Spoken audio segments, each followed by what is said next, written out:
उत्तरी हवा और सूर्य की कहानी। एक बार की सूर्य और उत्तरी हवा में बहस छिड़ गई। उत्तरी वायु घमंडी और जिद्दी प्रवृत्ति की थी।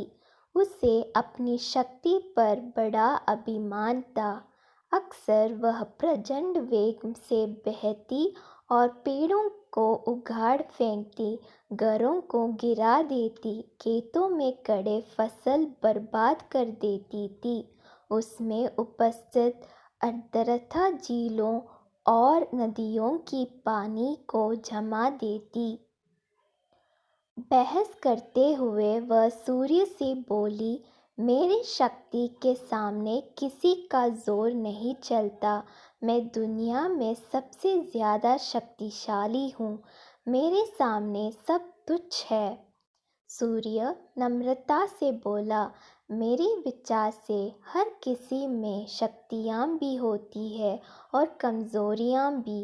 इसलिए कोई खुद के सबसे शक्तिशाली होने का दावा नहीं कर सकता। खुद पर घमंड करना उचित नहीं है। हमें सबका सम्मान करना चाहिए और सबके साथ मिलजुल कर रहना चाहिए। उत्तरी हवा तुनकाकर बोली, मैं तुम्हारी बात नहीं मानती।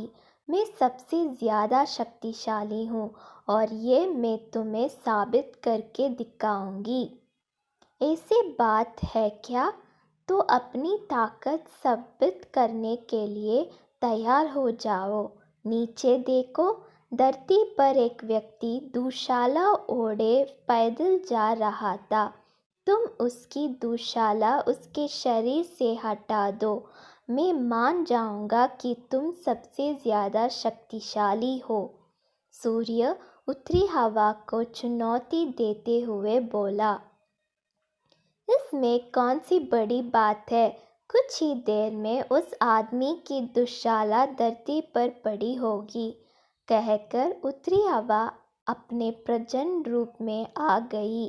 धरती पर धूल भरी आंधी चलने लगी। पेड़ पौधे लहराने लगे। सूखे पत्ते व अन्य सामान उड़ने लगे। मौसम ठंडा होने लगा। पैदल जा रहे व्यक्ति की दुशाला भी हवा के वेग के कारण उड़ने लगी, लेकिन उसने उसे पकड़ लिया और अपने शरीर से कसकर लपेट लिया। उत्तरी हवा ने अपने प्रचंडता और बढ़ाई, लेकिन उसके साथ ठंड भी बढ़ गई। व्यक्ति ने अपनी दुशाला और कसट कर लपेट ली। बहुत प्रयासों के बाद भी उत्तरी हवा उसके शरीर से दुशाला हटा नहीं पाई। तब सूर्य बोला, अब तुम देखना कि कैसे ये व्यक्ति खुद ब खुद अपनी दुशाला उतार देगा। सूर्य ने अपना ताप बढ़ाने शुरू किया। तापमान बढ़ते ही धरती पर जा रही व्यक्ति को गर्मी लगने लगी। वह पसीना पसीना हो गया। फिर क्या, उसने खुद ही अपनी दुशाला उतार दी। यह देखकर उत्तरी हवा बहुत शर्मिंदा हुई। अपने घमंड के कारण उसे सूर्य के सामने नीचे देखना पड़ा। उस दिन के बाद से उसने अपनी शक्ति पर कभी घमंड नहीं किया। सीख, घमंडी का सिर नीचा होता है।